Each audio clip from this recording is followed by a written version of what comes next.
मेरे channel great GK में आपका बहुत बहुत स्वागत है। कीजिए तो जल्दी से जल्दी सब्सक्राइब कीजिए और लाइक कीजिए। आगे हम सीखेंगे पुष्यभूति वंश का वर्धन वंश। गुप्त वंश के पतन के बाद जिन नए राजवंशों का उद्भव हुआ उनमें मैत्रक, मौखरी, पुष्पभूति, परवर्ती, गुप्त और गौड़ प्रमुख है। इन राजवंशों में पुष्पभूति वंश के शासकों ने सबसे विशाल साम्राज्य स्थापित किया। पुष्यभूति वंश के संस्थापक पुष्यभूति था। इनकी राजधानी थानेश्वर थी। प्रभाकर वर्धन इस वंश की स्वतंत्रता का जन्मदाता था तथा प्रथम प्रभावशाली शासक था जिसने परम भट्टाकारक और महाराजाधिराज जैसी सम्मानजनक उपाधियां धारण की। प्रभाकर वर्धन की पत्नी यशोमती से 2 पुत्र राज्यवर्धन और हर्षवर्धन तथा एक कन्या राज्यश्री प्राप्त हुई। राज्यश्री का विवाह कन्नौज के मौखरी राजा ग्रहवर्मा के साथ हुआ। मालवा के शासक देवगुप्त ने ग्रहवर्मा की हत्या कर दी और राज्यश्री को बंदी बनाकर कारागार में डाल दिया। राज्यवर्धन ने देवगुप्त को मार डाला, परंतु देवगुप्त के मित्र गौड़ नरेश शशांक ने धोखा देकर राज्यवर्धन की हत्या कर दी। शशांक शैव धर्म का अनुयायी था। इसने बोधि वृक्ष को कटवा दिया। राज्यवर्धन की मृत्यु के बाद 606 ईस्वी सन में 16 वर्ष की अवस्था में हर्षवर्धन थानेश्वर की गद्दी पर बैठा। हर्ष को शिलादित्य के नाम से भी जाना जाता था। इसने परम भट्टाकारक नरेश की उपाधि धारण की थी।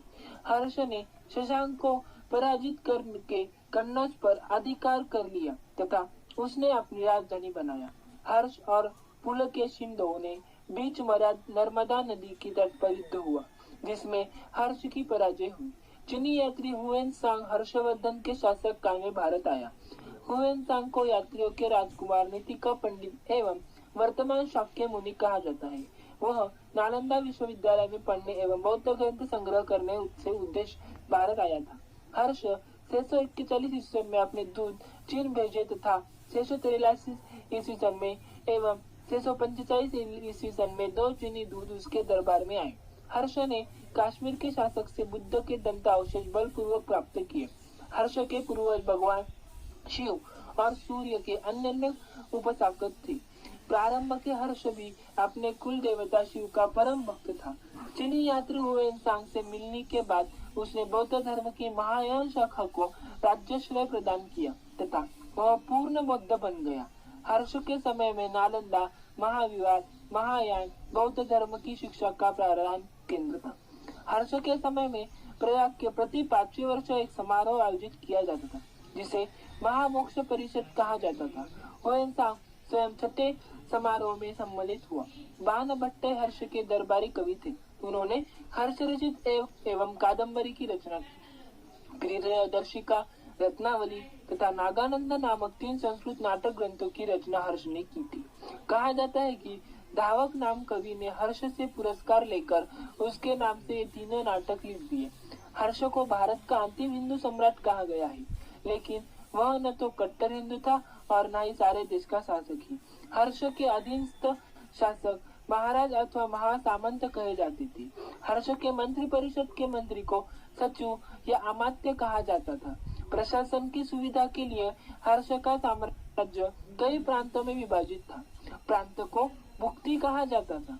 प्रत्येक भुक्ति का शासक राजस्थानीय, उपरिक अथवा राष्ट्रीय कहलाता था।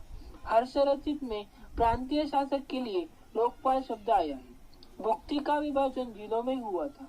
जिलों की संज्ञा थी विषय, जिसका प्रधान विषयपति होता था। विषय के अंतर्गत कई पाठक होते थे। ग्राम शासन की सबसे छोटी इकाई थी। ग्राम शासन का प्रधान ग्रामक्षपलटिक कहा जाता था। पुलिस कर्मियों को चाट या भाट कहा जाता। दंडपाशिक तथा दांडिक पुलिस विभाग के अधिकारी होते थे। अश्व सेना के अधिकारियों को बृहदेश्वर, पैदल सेना के अधिकारियों को बलाधिकृत या महाबलाधिकृत कहा जाता था। हर्ष रचित में सिंगाई के साधन के रूप में तुला यंत्र का उल्लेख किया मिलता है। हर्ष के समय मथुरा सूती वस्त्रों के निर्माण के लिए प्रसिद्ध था। हर्ष रचित अनुसार हर्ष की मंत्री परिषद, हर्ष रचित अनुसार भांडी, हर्ष रचित मंत्री प्रधान सचिव, सिंहराज प्रधान सेनापति, कुंतल अश्वसेना का प्रधान, स्कंदगुप्त गज सेना का प्रमुख। दक्षिण भारत के प्रमुख राजवंश कौन से, अब हम ये देखेंगे। पल्लव वंश। पल्लव वंश का संस्थापक सिंह विष्णु। सिंह विष्णु का था 575 से 600 ईस्वी सन तक। इसकी राजधानी कांदी तमिलनाडु में कांचीपुरम में ही थी। वह वैष्णव धर्म का अनुयायी था। किरातुर्जुनियम के लेखक 12वीं सिंह विष्णु के दरबार में रहते थे। पल्लव वंश के प्रमुख शासक हुए क्रमशः महेंद्र वर्मन प्रथम थे, नरसिंह वर्मन प्रथम, महेंद्र वर्मन द्वितीय, परमेश्वर वर्मन प्रथम, नरसिंह वर्मन द्वितीय, नंदी वर्मन द्वितीय। पल्लव वंश की अंतिम शतक अपराजित हुआ। मताविलास प्रहसन की रचना महेंद्र वर्मन ने की थी। महाबलीपुरम के 81वें मंदिर जिन्हें रथ कहा गया है का निर्माण पल्लव राजा नरसिंह वर्मन प्रथम द्वारा किया गया था। रथव मंदिर के सबसे छोटा द्रौपदी रथ है जिसमें किसी प्रकार का अलंकरण नहीं मिलता है। वातपी कोंड की उपाधि नरसिंह वर्मन प्रथम ने धारण की थी। अरबों के आक्रमण के समय पल्लवों का शासक नरसिंह वर्मन II था। उसने राजा सिंह, अग्रमप्रिय और शंकर भक्त की उपाधियां धारण की। राजा सिंह का मतलब राजाओं का सिंह, आगम प्रिय का मतलब शास्त्रों का प्रेमी और शंकर भक्त का मतलब शिव का उपासक। उसने काशी के कैलाशनाथ मंदिर का निर्माण करवाया जिसे राज सिद्धेश्वर मंदिर भी कहा जाता है। इसी मंदिर के निर्माण के द्रविड़ स्थापत्य कला की शुरुआत हुई। महाबलीपुरम में शौर मंदिर है। दशकुमार चरित के लेखक दंडी नरसिंह वर्मन द्वितीय के दरबार में रहते थे। काशी के मुक्तेश्वर मंदिर तथा वैकुंठ पेरुमाल मंदिर का निर्माण नंदी वर्मन द्वितीय ने कराया। प्रसिद्ध वैष्णव संत तिरुमंडई अलवार नंदी वर्मन द्वितीय के समकालीन थे। राष्ट्रकूट। राष्ट्रकूट राजवंश का संस्थापक दंती दुर्ग था। इसकी राजधानी मनकीर या मान्यखेत थी। राष्ट्रकूट वंश के प्रमुख शासक थे कृष्ण प्रथम, ध्रुव, गोविंद द्वितीय, अमोघ वर्ष, कृष्ण II, इंद्र III एवं कृष्ण III। एलोरा के निर्माण कृष्ण प्रथम ने करवाया था। ध्रुव राष्ट्रकूट वंश का पहला शासक था जिसने कन्नौज पर अधिकार करते हेतु त्रिपक्षीय संघर्ष में भाग लिया और प्रतिहार नरेश वत्सराज एवं पाल नरेश धर्मपाल को पराजित किया। ध्रुव को धारावर्ष भी कहा जाता था। गोविंद तृतीय ने त्रिपक्षीय संघर्ष में भाग लेकर चक्रयुद्ध एवं उसके सुरक्षा धर्मपाल तथा प्रतिहार वंश के शासक नागभट्ट II को पराजित किया। पल्लव, पांडेय, केरल एवं गंग शासकों के संघ को गोविंद III ने नष्ट किया। अमोघ वर्ष जैन धर्म का अनुयायी था। इसने कन्नड़ में कविराज मार्ग की रचना की। आदि पुराण के रचनाकार जिनसेन, गणितशास्त्र संग्रह के लेखक महावीराचार्य एवं अमोघ वृत्ति के लेखक सत्यायना अमोघ वर्ष के दरबार में रहते थे। अमोघ वर्ष ने तुंगभद्रा नदी में जल समाधि लेकर अपने जीवन का अंत किया था। इंद्र III ने शासक में अरब निवासी अल मसूदी भारत आया। इसने तत्कालीन राष्ट्रकूट शासकों को भारत का सर्वश्रेष्ठ शासक कहा। राष्ट्रकूट वंश का अंतिम महाशासक कृष्ण III था। इसके दरबार में कन्नड़ भाषा के कवि पोन्न रहते थे जिन्होंने शांति पुराण की रचना की। कल्याणी के चालुक्य तैलपति II ने 973 ईस्वी सन में कर्क को हराकर राष्ट्रकूट राज्य पर अपना अधिकार कर लिया और कल्याणी के चालुक्य वंश की नींव डाली। एलोरा एवं एलिफेंटा यानी कि महाराष्ट्र में है, वहाँ मंदिरों का निर्माण राष्ट्रकूटों के समय ही हुआ। एलोरा में 34 शैलकृत गुफाएं हैं। इनमें 1 से 12 तक बौद्धों, 13 से 29 तक हिंदियों और 30 से 34 तक जैनों की गुफाएं।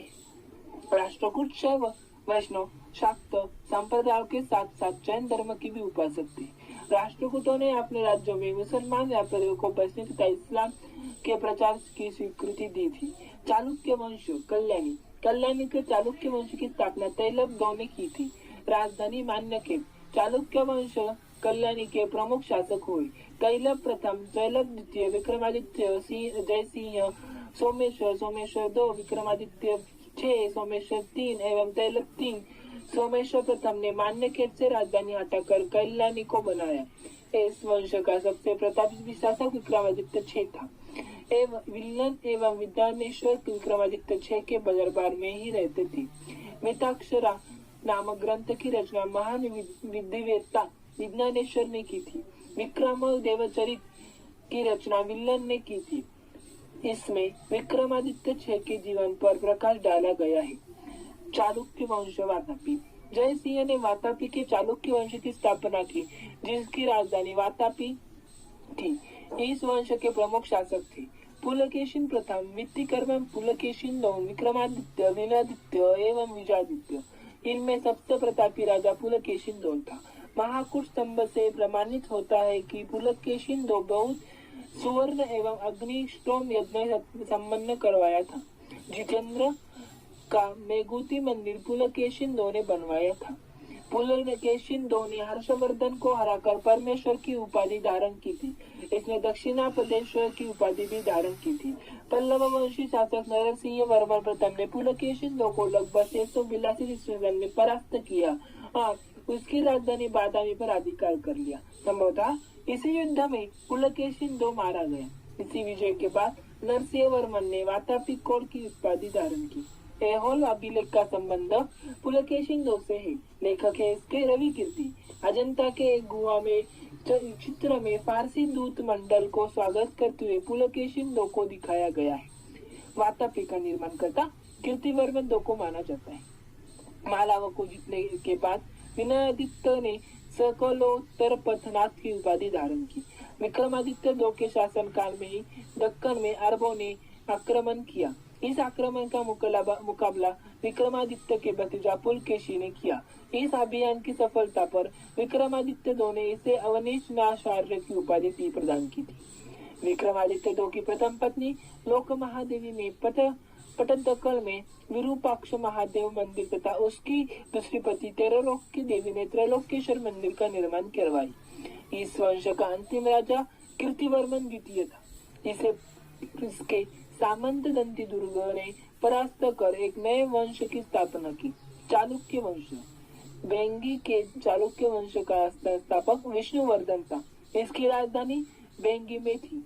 इस वंश के प्रमुख शासक थे जय सिंह प्रथम, इंद्रवर्धन, विष्णुवर्धन द्वितीय, जय सिंह द्वितीय एवं विष्णुवर्धन तृतीय। इस वंश के सबसे प्रतापी राजा विजयादित्य तृतीय था, जिसका सेनापति पंद्ररंग था। चोल 9वीं शताब्दी में चोल वंश पल्लवों के ध्वंसाश वंश से प्रस्थापित हुआ। इस वंश के संस्थापक विजयालय थे, जिसकी राजधानी तांजाय था। विजयालय के नरकेसरी उपाधि धारण की और सुम्बसिदिनी देवी का मंदिर बनवाया। चोलों का स्वतंत्र राज्य आदित्य प्रथम ने स्थापित किया। पल्लवों पर विजय पाने के उपरांत आदित्य ने प्रथम कोंडनारम की उपाधि धारण की, जो वंश के प्रमुख राजा थे। परांतक एक, राजराजक एक, राजेंद्र दो एवं कुलोत्तुंग। तक्कोलम के युद्ध में राष्ट्रकूट नरेश कृष्ण III ने परांतक एक को पराजित किया। इस युद्ध में परांतक का बड़ा लड़का राजादित्य मारा गया। राजा प्रथम ने श्रीलंका पर आक्रमण किया। वहां के राजा महिमपाद को भागकर श्रीलंका के दक्षिण जिला रोहन में शरण लेनी पड़ी। राजराज एक श्रीलंका के विजय प्रदेशों को चोल साम्राज्य का एक नया प्रांत मुम्डी चोल मंडलम बनाया और पोलन्नुरुवा को इसकी राजधानी बनाया। राजराज एक शैव धर्म का अनुयायी था। इसने तंजौर में राजराजेश्वर मंदिर का शिव मंदिर बनवाया। चोल साम्राज्य का सर्वाधिक विस्तार राजेंद्र प्रथम के शासन काल में हुआ।